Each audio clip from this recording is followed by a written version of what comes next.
Yeah, hypertension to heart failure, breaking the vicious cycle, challenges and opportunities.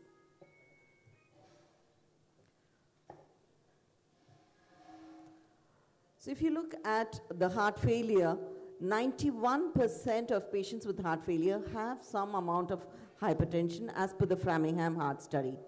The major risk factors, age, obesity, diabetes, and lifestyle choices are key contributors to hypertension development. And hypertension has a greater impact in women, threefold higher risk of heart failure as compared to men. The link between heart failure and hypertension is linear. As the blood pressure increases, the incidence of heart failure increases, so much so that compared to 140/90, if it's 160/90, the risk is doubled.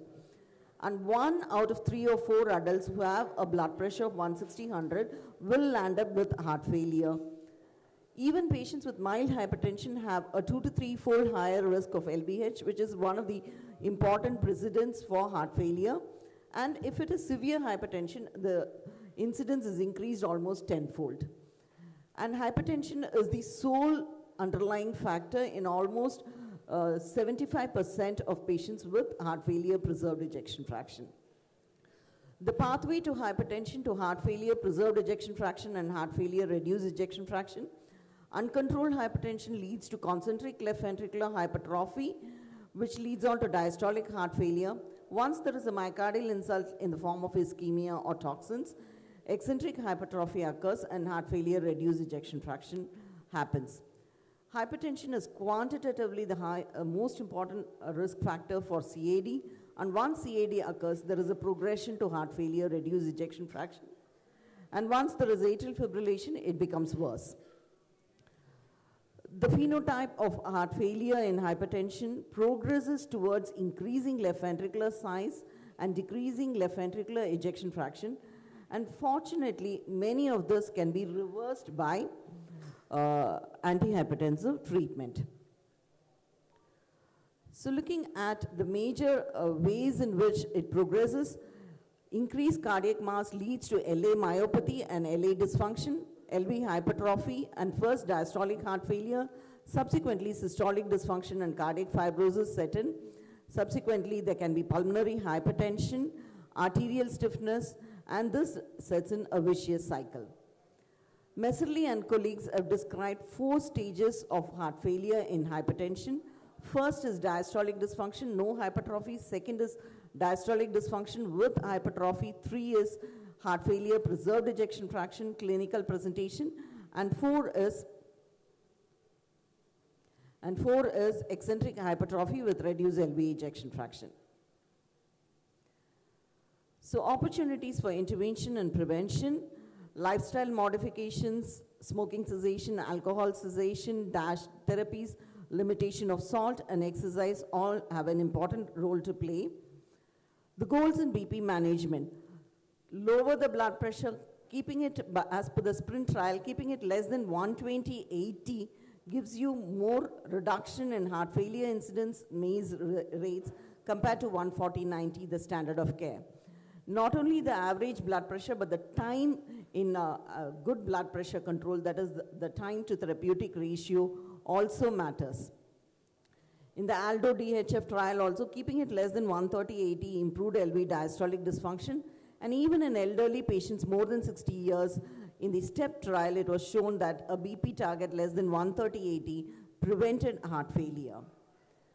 In a meta-analysis, each 5 millimeter decrease in systolic blood pressure resulted heart failure reduction by 24%, and 10 millimeter reduction could result in reduction of heart failure by 28%. There is a complex interplay of factors linking hypertension to heart failure. Obesity, diabetes, CKD, LVH, atrial fibrillation all play a role in progression to diastolic and systolic dysfunction, and we should be able to predict these by early diagnosis. One of the important ways is by an ambulatory blood pressure monitoring, a nighttime blood pressure. A non-dipper or a riser pattern is linked to increased heart failure and MACE events, and giving diuretics and decreasing salt intake, you can reverse this pattern. LVH is also an important predisposer factor in development of heart failure. Left atrial myopathy. This is one of the important concepts that long-standing blood pressure can lead to cardiomyocyte hypertrophy, fibrosis, and this is a precursor to atrial fibrillation. This can be diagnosed early on by looking at left atrial compliance, reservoir function, and contractility even before LA dilatation occurs. The nexus between hypertension, atrial fibrillation, and heart failure, preserved ejection fraction, aging, obesity, and hypertension will lead to increased LA size, increased LV mass, and increased diastolic dysfunction, leading on to atrial fibrillation with heart failure, preserved ejection fraction. 80% of patients with atrial fibrillation have underlying hypertension. And even an increase up to 130 to 139 millimeter mercury results in a 43% increase in AF incidence compared to 120 millimeter BP.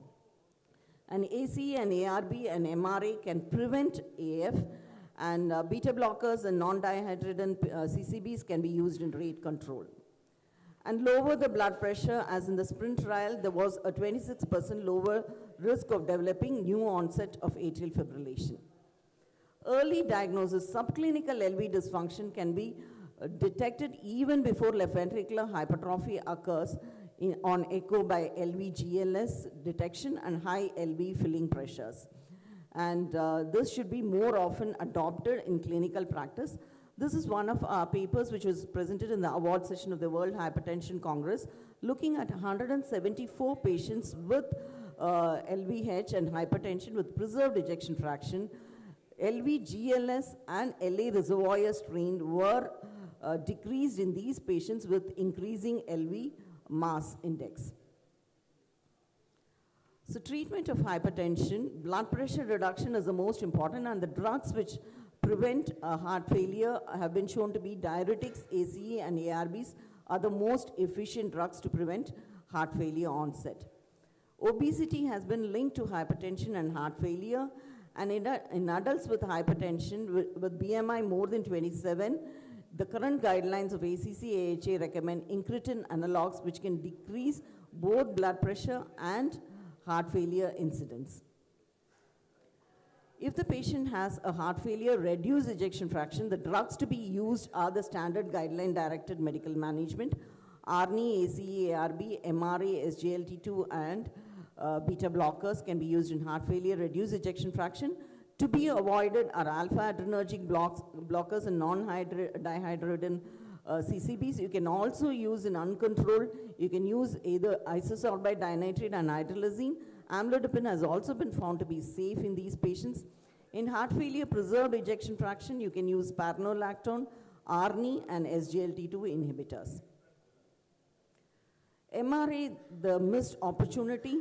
30% of hypertensive patients have low renin, and not only patients with primary hyperaldosteronism, and many of these hypertensives with low renin also benefit by MRA therapy. And use of MRA early can prevent cardiac remodeling and heart failure. The mechanisms contributing to heart failure in patients with hypertension, MRA therapy can prevent myocardial fibrosis, inflammation, necrosis, and oxidative stress, thereby preventing hypertensive cardiovascular disease.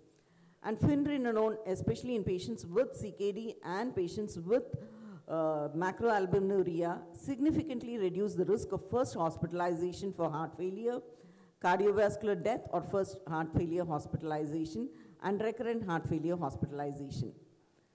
Pulmonary hypertension can occur in heart failure preserved ejection fraction due to increased LV and LA pressures, and this has been found in heart failure preserved ejection fraction in almost 80% of patients.